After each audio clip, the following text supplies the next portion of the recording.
Very good evening to everyone. Before we begin, I would request everyone to please keep their audio devices on mute mode.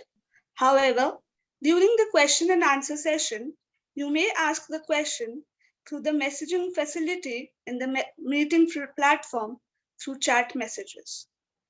As our Honorable Prime Minister, Shri Narendra Modi ji had said, I dream of a digital India where knowledge is strength, and that empowers the people. With this as the mantra, let me quickly begin today's event with how changes in the RBI policy would act as a catalyst to provide our digital nation with economic growth and how tokenization would create a more secure environment for the digital economy.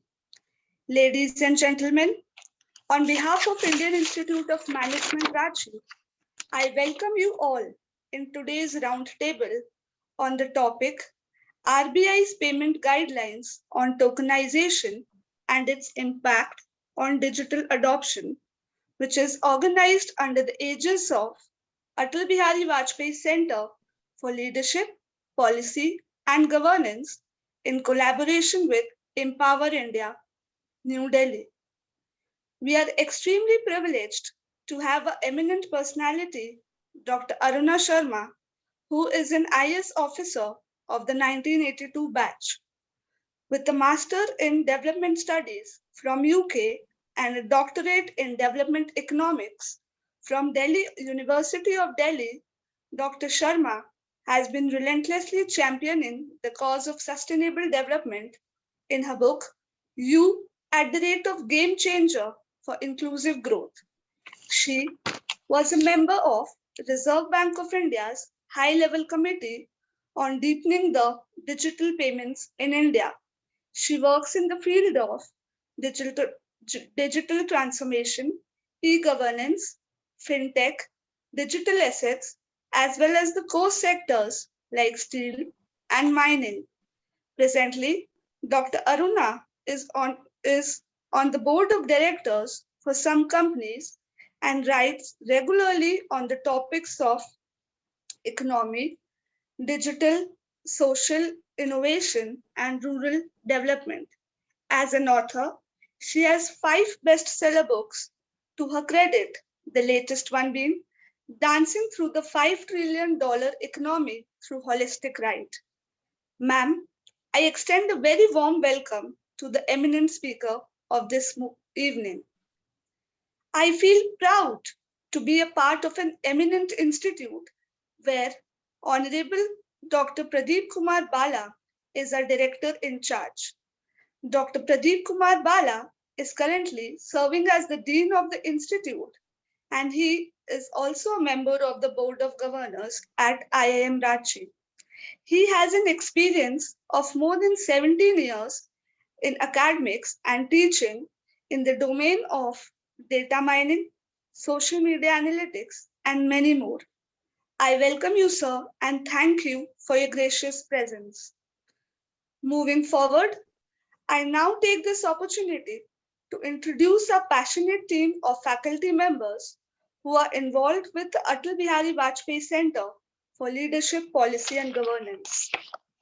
Professor Aditya Shankar Mishra from the marketing area, Professor Gaurav Manohar Marathe from OB and HR area are the co-chairperson of the Atal Bihari Vajpayee Center. Professor Anshuman Hazarika from the General Management, Business Law and Ethics, and Professor Sakshi from the area of economics are the members of Atal Bihari Vajpayee Center.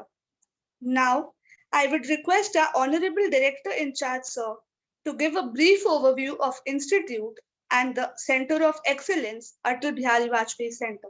Over to you, sir.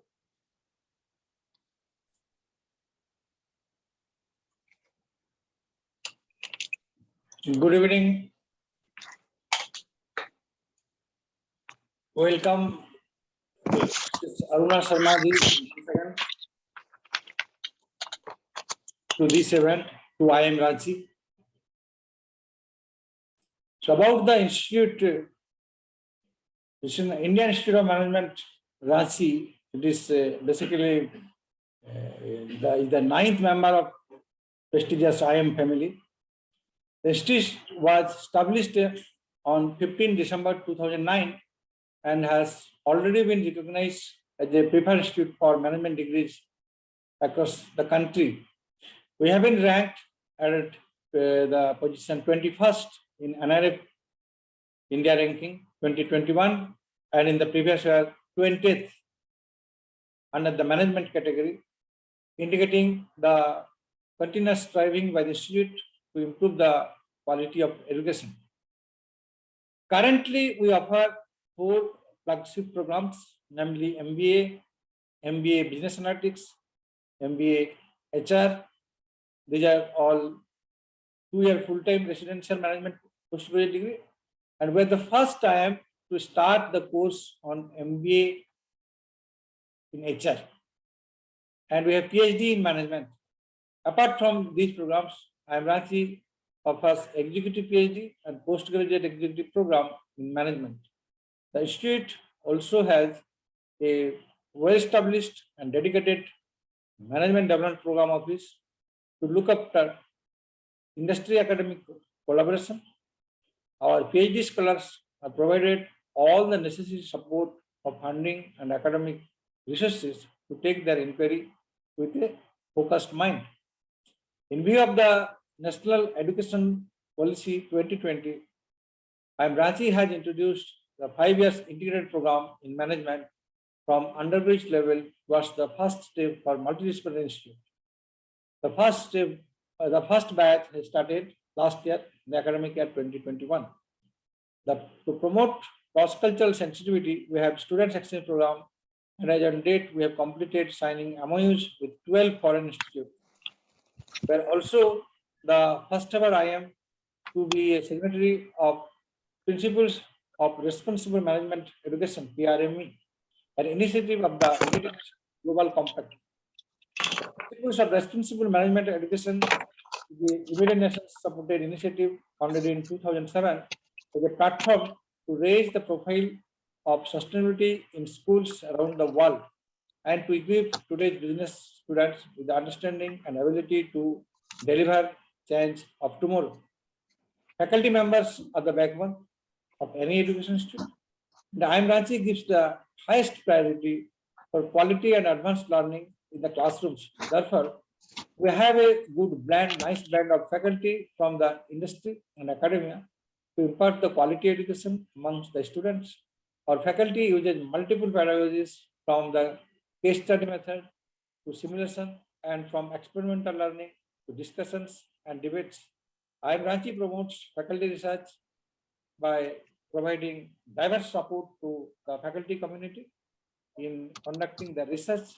IIM Ranchi regularly invites guest faculty or visiting faculty from India as well as abroad to take courses, conduct workshops or research sessions for faculty, students, and staff. IIM Ranchi cares for quality teaching and learning experience in the classroom. Every year, the institute sends faculty members to Harvard Business School to attend faculty development program. This process is to ensure quality case study discussions in the classroom and in management development programs conducted by IIM Ranchi. IIM Ranchi regularly takes part at Pan-IIM conference to demonstrate the intellectual contribution among the IIM fraternity. We have a well-established and dedicated management development program office, as I mentioned earlier, to look into industry academic collaboration together. IIM Ranchi implements a collegial environment in which students, faculty, administrators, professional staff, and practitioners interact and collaborate in support of learning, scholarship, and community engagement. We are also open to accept requests from organizations for conducting customized training programs for their executives at different levels to suit the requirements of their respective organizations.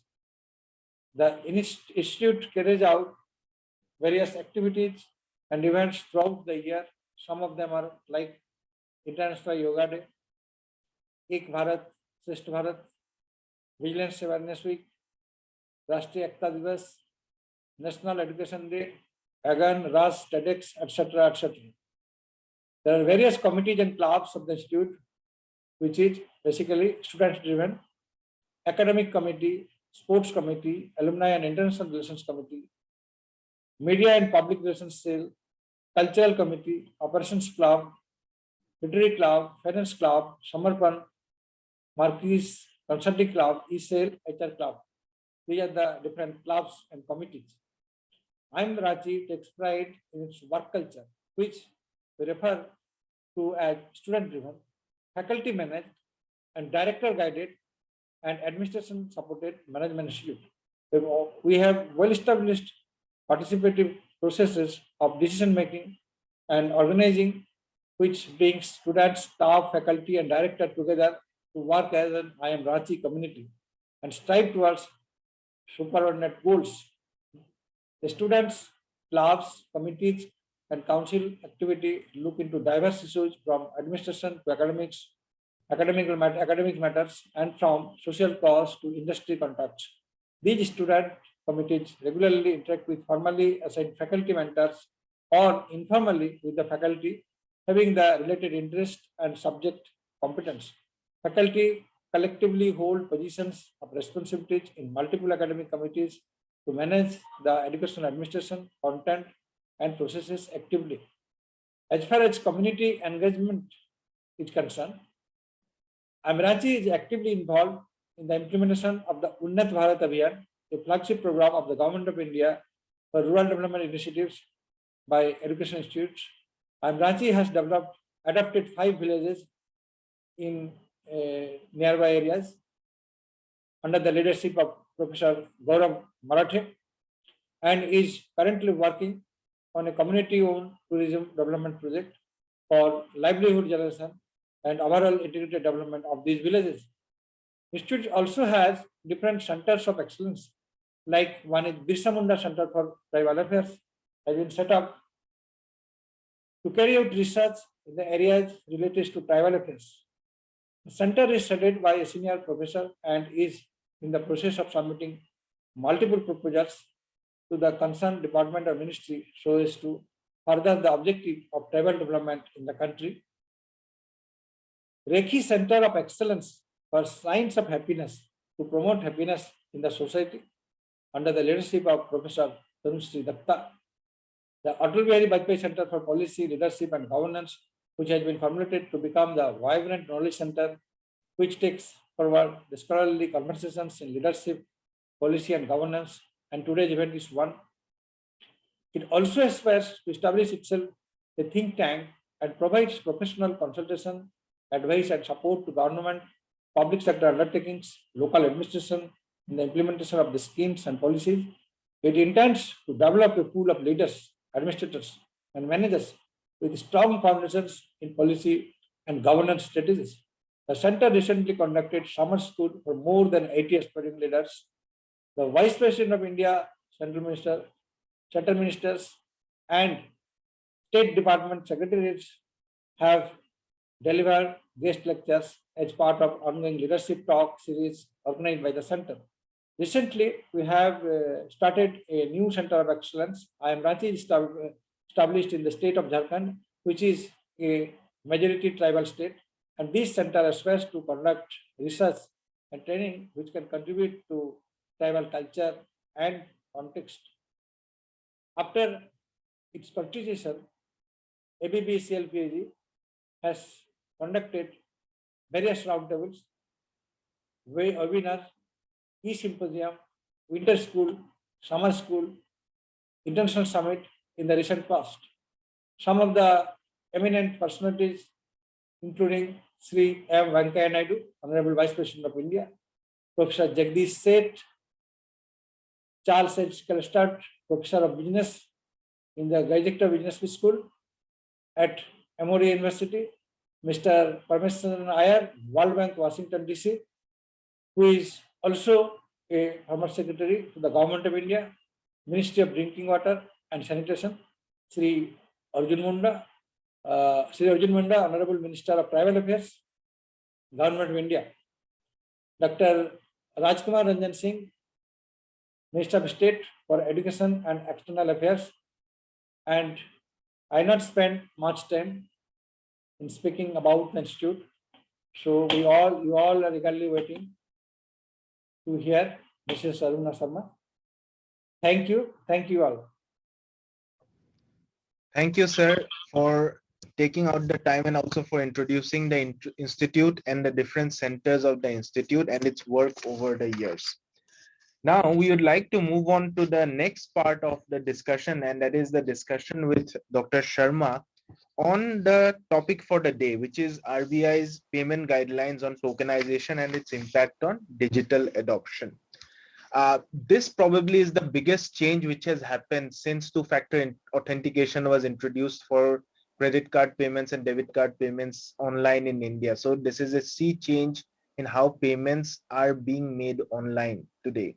So Dr. Sharma, just to begin with, what are some of the things that RBI considers to assess the readiness of the ecosystem for a significant change like tokenization, which is going to happen soon? What's your take on it, Dr. Sharma?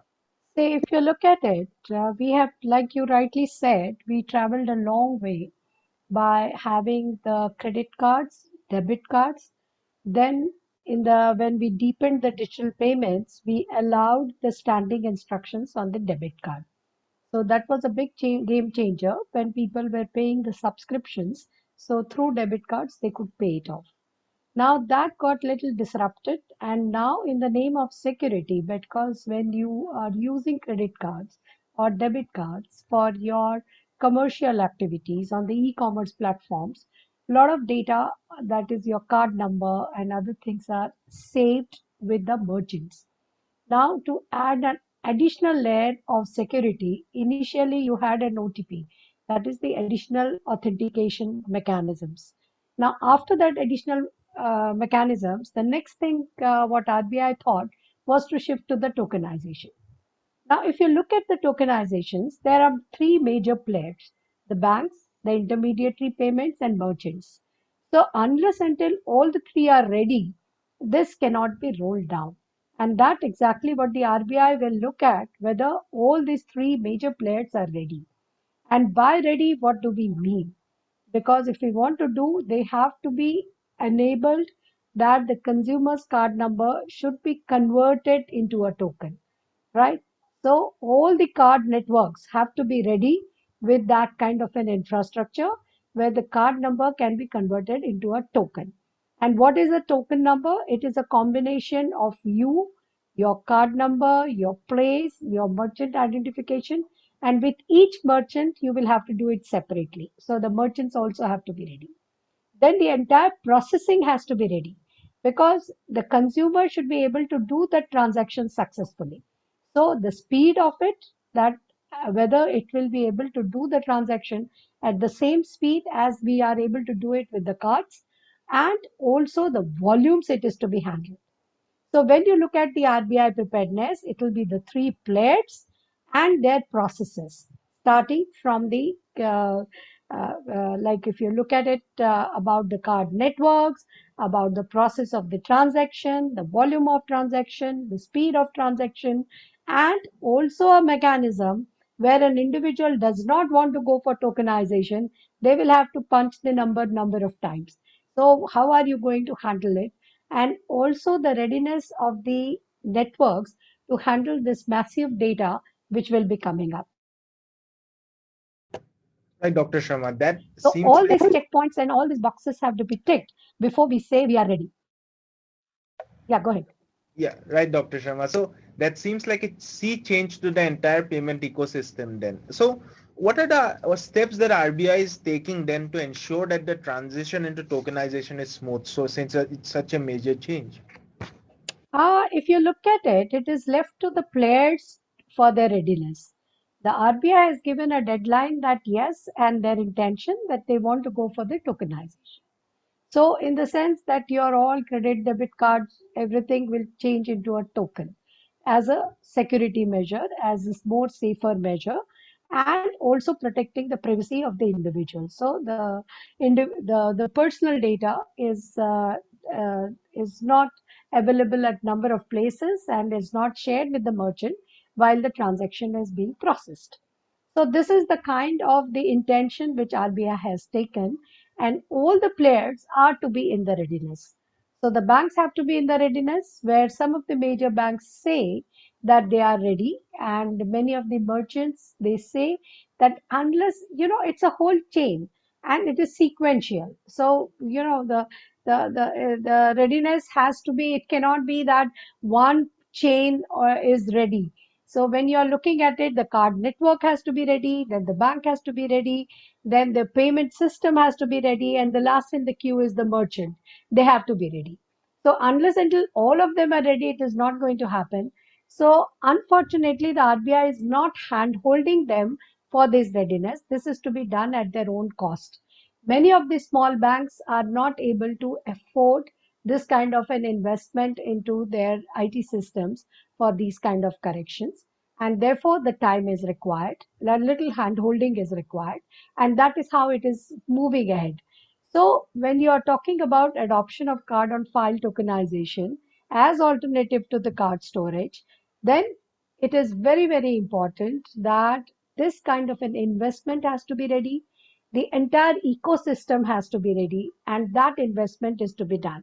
And like I said before, it is sequential. So when the bank gives its API, then the payment systems will do it. When they give the API, then the merchants will do it.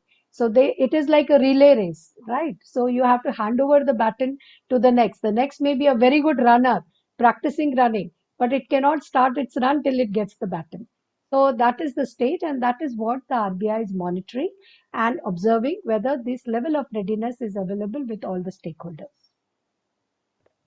Right, ma'am. That seems like a lot of change which is going to happen. So what's next, madam? So what kind of changes that you think that the industry will see once this tokenization is effectively implemented? If it gets implemented, what kind of changes that we can expect in the entire ecosystem then? See, one thing is there, I do not see it to be implemented by 1st of July. It'll take a time, ideally a year, because it's a major thing. We cannot disrupt. In e-mandate, when we did, the disruption was very limited to few people. But tokenization is going to disrupt all 100 crore debit and credit cards which are there in the market. And I'm very sure you are aware of the transactions.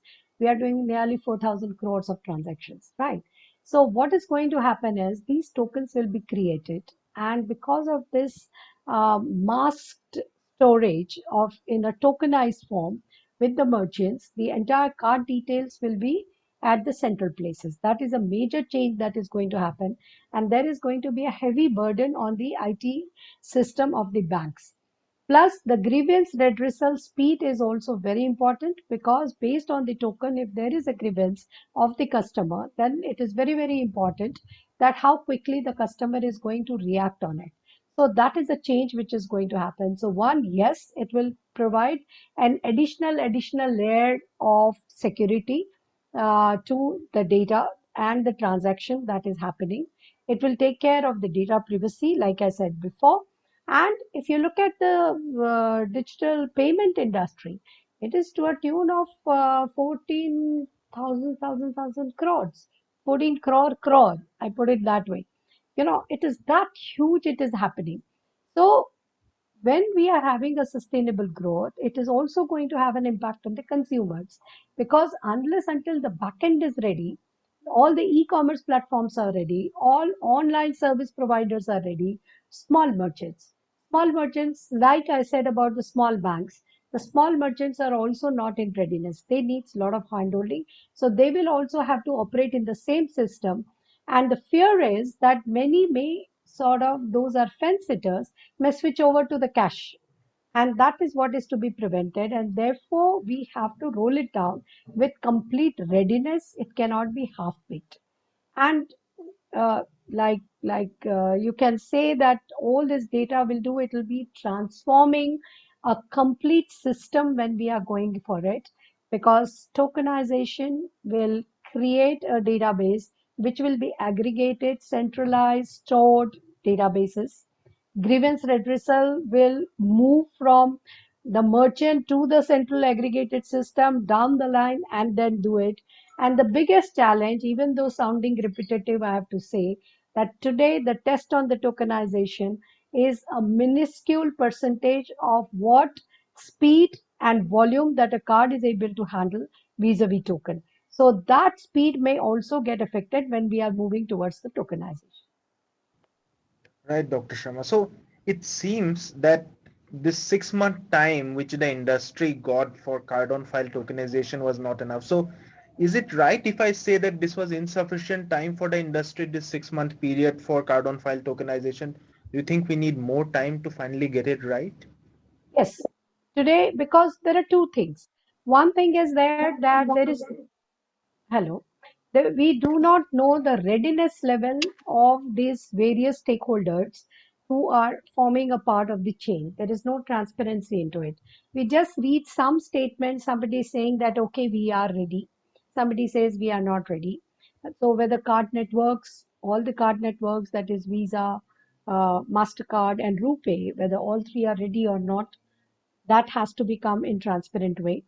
Then all the banks, it cannot be that okay, only the big banks are ready. Their level of readiness is very, very important. All payment networks readiness is very, very important. And then the merchants who have to work upon it. So when you look at these disruptions which is happening, and that is where all this Alliance of Digital India Foundation and Merchant Payments Alliance of India, they all asked for time last time, and which was agreed to, and 6 months was given. At that time itself, they were asking for a year. But okay, 6 months was given to accelerate the process. And now time has come for the another extension, which can be a year or so, because again, 6 months is not going to be sufficient. So level of readiness will not come by end of December. What is needed is it has to be in the level of readiness maybe by next June or July. By that time, with constant monitoring and hand-holding of small merchants and small banks, I think so it is achievable. Then it is also a matter that when we are talking about integrating all this together, because a token will be created with every merchant separately. So if you are paying with five merchants, it is not the same card that will do. A separate token will be created, for your online transactions. So there is going to be a heavy burden on the entire network, and that handling is also a big investment. So remember, it's a question of money. That kind of an investment has to be done. You have already heard that Apple has said they are not going to go for this.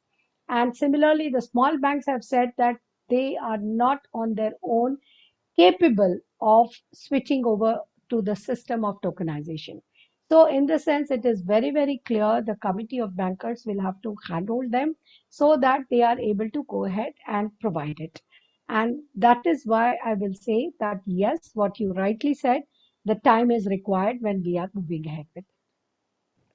Right, Dr. Sharma. So let's look at it from a bird's eye. Let's look at it from a macro level at the moment. So let's see. There are multiple reports which have suggested that the industry is not yet ready. Some of the players, at least, are not yet ready for tokenization. And they have rightly highlighted that some key players are not yet ready. Now, let's say that in a scenario where this is pushed through, let's say it is attempted that the deadline is not moved, what impact do you see in the entire digital payment ecosystem if these guidelines are pushed through? See, you look at it, it will lead to a failure of transactions, right? It will lead to failure of transactions, and that is something which is not acceptable because money is involved. So any failure of transaction or somebody who is not able to complete their transaction or somebody's transaction get missed out, then it will add to more and more of grievances. And like I said, when we worked on deepening digital payments, or when it was worked to make standing instruction on debit card possible, the idea was to get the fence sitters, right? So if they remember the CVV, they were able to shift from the cash economy to the digital economy, and they were able to shift to the digital payments. Now, if they have a consumer, ultimately the consumer has to be at the center, not what we think is the best for the consumer. The consumer has to be the center, and the consumer's comfort is very, very important. So the consumer has to, if the consumer has these failures, the chances are that they will stop being digital. And that is a danger we work in. And then to track with this half-baked thing is going to be a problem. So therefore, it is very important. See, e-mandate we suffered. E-mandate we suffered, and we are still for last 9 months in e-mandate. There are the number of failures is still very very high, but that was like a limited ecosystem. This is a huge ecosystem. So I personally, and I'm very sure all the stakeholders strongly feel preparedness is half battle achieved. So it is very important that the focus has to be in preparedness. When a good thought of tokenizations to provide an extra layer of security is to succeed, it is better to be prepared and push it than going halfway. Absolutely right, Dr. Sharma. Just to talk about my own personal feeling here, if my payment fails and it fails on the payment gateway, I get nervous that will the money come back, or will the did the money actually reach the vendor? So if this happens on a mass scale, that is a major problem then. So indeed, it's a major change. So what is your take on tokenization in general? What is the path ahead then? See, actually, a decision is taken on tokenization. If you look at the world, there is enough security mechanisms, and that additional authentication system was working reasonably well. And there was a study about the cyber attacks in which the nearly two-thirds of the attacks were on UPI, and card attacks was the number was around only 10,000 or so. Right. So in the sense, if you look at from the cyber security point of view, it is in decimals, 0.000. Like you, if you look at the entire amount of transactions, which I said 14 crore kind of transactions we are having, amount of transactions we are having. So it's a minuscule. So for that to create this additional cost and additional layer from the regulator point of view, yes. But from the entire ecosystem point of view, it's a cost. And that cost needs time. So if the decision is taken that no, we need a better security, then tokenization is wonderful. We have to move towards tokenization. That is how it stands. Right, Dr. Sharma. So to put in a nutshell the entire idea, do you think then 1 July is the right time, or do we need some more time for the industry and all the players on the ground? 1 July is definite. 1 July 2022 is definitely not the right time. Maybe 1 July 2023. One has to have a relook. Right, right. Thank you, Dr. Sharma. We'll come back to you in a very short period of time. But we move on to the next part of the discussion, and this is something that everyone is waiting for, I think. As you might be aware, Dr. Sharma, we also had an essay competition on the topic, which was RBI payment guidelines on tokenization and its impact on digital adoption, a critical analysis. And we are very happy to state that we received essays from across the country. It was an overwhelming response from students across the country. And we have ultimately 3 winners. So it was not an easy job for us to select the winners from among all the essays that we received from across the country. So we'll start from the third position. So the winner of the third prize is Adhishri Trivedi from IIM Nagpur. She is an MBA student of the 2021-2023 batch. Congratulations, Adhishri. For the second prize, we have Alistair S.H. Toppo, who is a IPM student from IIM Indore of the 2018 batch. Congratulations, Mr. Toppo. And the winner of the essay competition is Miss Sanjana Santosh from Christ University, Bengaluru. So she is the winner, and she is a third year student of the BBA LLB course at Christ University, Bengaluru. Congratulations, Miss Sanjana. And Empower India has kindly agreed to award prizes to all the winners. Thanks to Empower India for sponsoring the prizes and also the event. We have a few questions for the winners. Since you wrote such wonderful essays, we'd also like to hear your point of view, your ideas on the research work which was done. But before that, thanks to all the participants for sending in your essays. It is wonderful that you took the time to participate in the event, to learn about the topic and to send in your essays. So thanks to all of you. And thanks to all the judges who helped us to evaluate the essays and also bring out the results in quick time. So moving on, first we start with Sanjana, since you are the winner. So in your essay, Sanjana, you talk about the fact that tokenization can adversely impact digital adoption in India. Could you elaborate more on its potential impact? What do you think is the impact of tokenization on the digital ecosystem? How does it adversely affect it? Yes, Sanjana. Am I audible?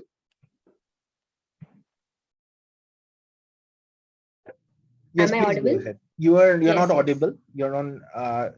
You are unmuted, but your microphone is not working. Sorry, Sanjana. If I speak a little louder, will it be No, audible now? we are not able to hear you, Sanjana. I think you'll have to change the input. So we'll come back to you. We'll come back to you. Let's go to Adishri first and try to hear from her. So Adishri was the winner of the third prize. So Arka, can you hear Sanjana?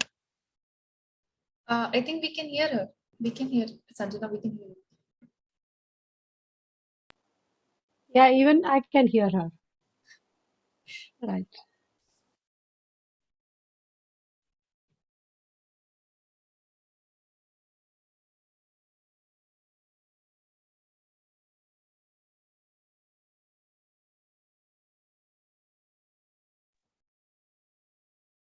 Am I audible now?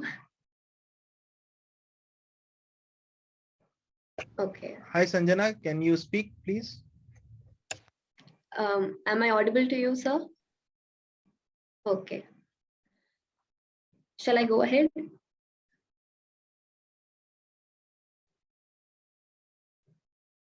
Yes, please go ahead, Sanjana. Please go ahead. Okay. First of all, I would like to thank IIM Ranchi for organizing and conducting this essay competition, as it has personally helped me a lot to dig deeper into the current state of affairs. And I do think that it is important for all of us to be up to date, especially when it concerns about the financial growth and development of the country as a whole. Now, my take on the subject was that the growth in the digital payments industry can be attributed to the forces of demand and supply, because there's a rising use of internet and smartphones on the demand side, whereas there's aggressive competition as well as technological developments on the supply side. So RBI, who is the regulator of the Indian banks in our country, usually lays down regulatory groundworks for this growth or for this expansion in order to strike the balance between the forces of demand and supply.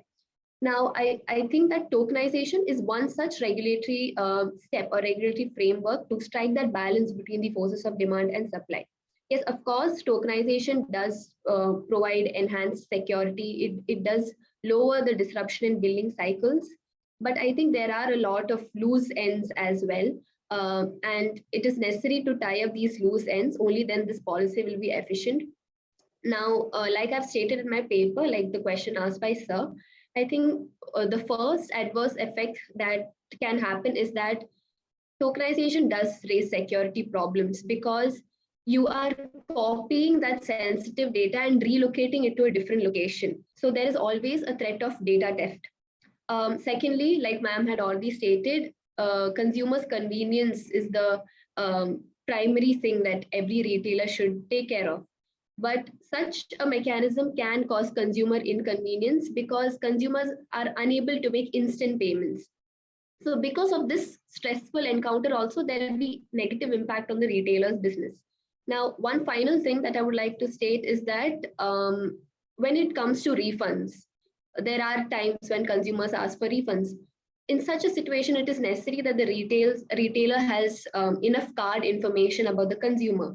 But I don't think this will be possible when, according to the tokenization policy, these retailers are necessitated to not store card information. So when such a situation comes, I think refunds, it becomes a little difficult.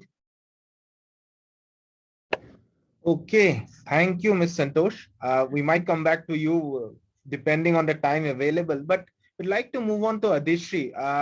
So Adishri, you had talked that there could be potential ramifications on business revenues for smaller merchants. Could you please elaborate on it? What could be the potential ramifications on business revenues in case tokenization is implemented hastily? First of all, thank you for having me, and thank you for IIM Ranchi for this opportunity. Thank you, ma'am, for joining us today. It was a pleasure listening to you. So what I meant that because these small merchants are operating on small margins, and they have clearly noted that when you go to the shop, there is a certain hesitancy. Do I really need this? Do I want this? But if there is a slight hindrance in your payment process, if your payments take one step extra, two steps extra, these two steps will create the further doubt that do I need this? Do I not need this? So because many of our purchases, these small merchants and pays impulse purchase or things that you do not actually need. So because you're operating on small margins, if they lose some consumers out of it, I think I quoted a number that is 20 to 40% of their business is vulnerable to such doubts. So yes, they could be completely wiped out. But then I also reiterated the fact that because the payment is more secure, because this doubt that you have that I'm going to a new vendor, I'm using a new site, my money can get stuck. Because that doubt is completely erased. Whatever new infrastructure has done, it has reduced those doubts, it has reduced the fraud rates. What it has built is a system which is secure. I'm sure there are going to be hiccups, as ma'am clearly eloquently put that the merchants need time and hand-holding. But what I think RBI wants to build is a system which is open and which does not give preference to whether you are a big player such as Amazon or whether you are a small startup which has just started its e-commerce business. So that's the main point I would like to say. Yes, the businesses are worried that they might lose business, but RBI's point of view is that let's create a system which is completely fault-free. Let's create a system which is completely fraud-free. Thank you so much. Right. Thank you, Adishri. So just continuing with the discussion here, we move on to our other prize winner, Mr. Alistair Toppo. So Alistair, you had also talked about the pros and cons of introducing tokenization ecosystem in the Indian banking transaction market. So what are the key points that you'd like to highlight here, Mr. Toppo? First of all, good evening, everyone. I'm extremely grateful to IIM Ranchi and Empower India for giving us this opportunity to pen down our thoughts and have this roundtable discussions with Aruna ma'am and this esteemed faculty from IIM Ranchi. I'm really thankful to share this podium with Sanjana and Adishri as well, who have shared extremely grateful and powerful yet salient points about the tokenization part. So while I was doing my groundwork, while penning down my thoughts, so there was this report which I came across by FBI India about the number of cyber crimes which reported in 2018 was around 2.18 lakhs, and back in 2022, the first 2 months reported around 2.2 lakhs, which was more than like 5% hike in the span of 3 to 4 years. So moving on to how it connected with the delegation part is at the point where it's helping connect people from rural areas as well as urban areas. And it's also fostering that part. But at some point, it's also turmoiling the fact that the additional supervisions and the cybercrime is adversely affecting the part. So how does the extra layer work was for person so specifically like me have very less patience level. I was while filling out card details for any online platform. It was a challenge for me to read about the fact that we have already added one more layer of security. So as per the safeguard rule goes, I think it's a really salient point that the additional layer of safety does help convert the card details of of an individual to a specific and unencrypted number, which obviously makes it inconvenient for the hackers or the malwares to track an account. And second point being, as ma'am rightly mentioned about the customer convenience and the ecosystem which India is currently building upon. And this and the leading Indian platforms known as Pine Labs have already established an omni-channel tokenization system called as Plural, which is working on the both online and offline mode, and it's currently been in sync with all the payments transaction part as well. So the cons part being obviously whether it was really required or not, given that there are other parts of the realization apart from the banking and transaction part where the government has to work upon. So I think these are the two main points which I would like to conclude with. Thank you, Mr. Toppo. Thank you, all the prize winners. Thank you, madam. Any final words from your end, Dr. Sharma? Well, I first of all congratulate Sanjana, Alistair, and Adishri, who have really done a lot of understanding at their young age to understand the impact that the tokenization may have and the thought process behind the tokenization. And I will put it this way that, okay, it's an additional layer which the regulator feels should be there on the transactions with the spread of e-commerce, especially across every activity that is involving into the consumer's behavior change from physical buying to that of a the shift to this. The POS machine parallelly are going to also expand when physical buying is there by the card swapping mechanism. So that will also continue in the digital payment. But the consumer behavior shift to the electronic platforms is going to make a difference. But I will say in the end one thing that by making it so tight and expanding this, the open platform, which one of the winners have mentioned, on the e-commerce also, the government is thinking to come with an open platform, open network digital commerce platform, ONDC, what you call it, which is meant to engage small neighborhood consumers. Now, how will they operate on the tokenizations? Because that kind of a system they will have to adopt it. So maybe the two will be working contradictory to each other at this particular time, because their level of investment and their level of understanding and readiness should not create as a barrier or a friction point for them to onboard when we are talking on one breadth about the open platform and on the breadth this additional layer of security mechanism. So therefore, it is very important to give time and handhold these people so that a good intention which the regulator feels is supported equally strongly by the readiness of the system. And then we are able to sort of involve the consumer and more expansion of the digital payment mechanisms as we move ahead. Thank And you, ma'am. of course, I thank IIM Ranchi for picking up this topic, which is very, very hot and worrisome to all the stakeholders. Thank you, madam. I would now like to request Professor Aditya Mishra to please present the vote of thanks. Thank you, Professor Anshuman. Ladies and gentlemen, boys and girls, in behalf of ABVCLPG and IIM Ranchi, I would like to thank all the participants who have taken out time from your busy schedule to attend this particular event.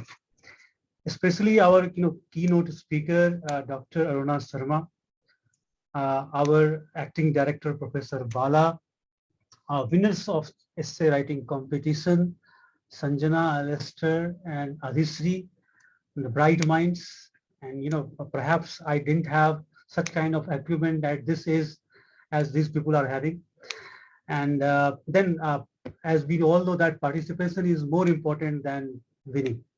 So other than these three candidates, whoever have participated in this event, I would like to congratulate them also, right? And see, in such a short period of time, we touched 3 digits in entries. So that is also a great effort from both sides, from Empower India, IIM Ranchi, as well as from our candidates.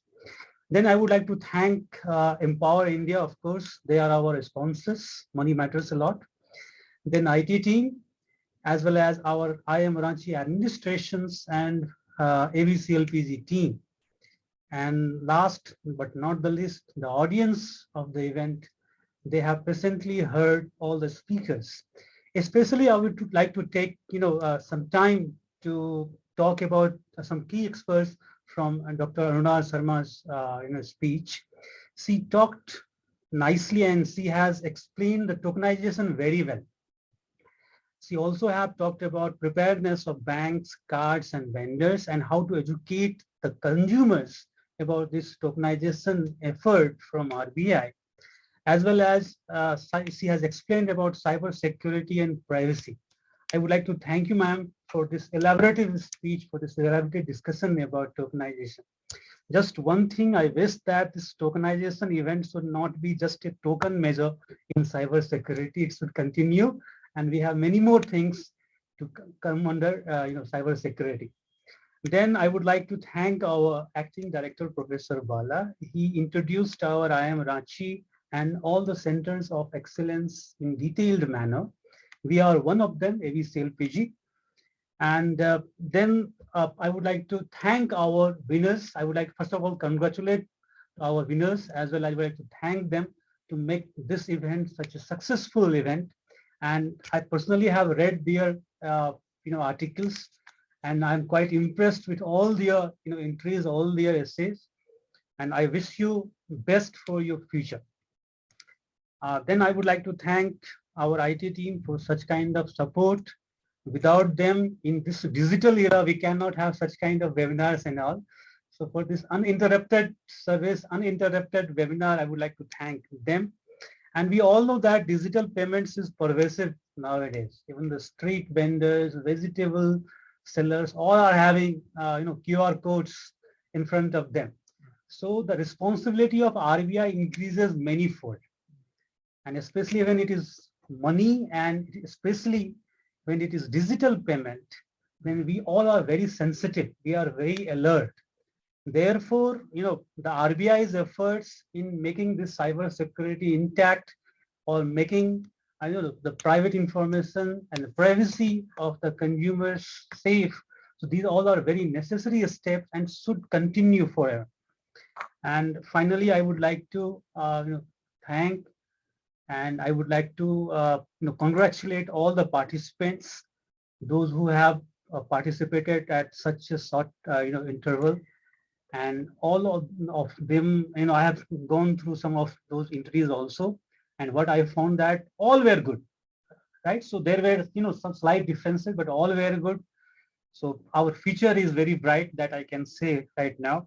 And finally, I would like to thank the audience who have patiently heard all of us, and have, I would say they are a very good audience without any disturbance. So thank you all. Thanks a lot.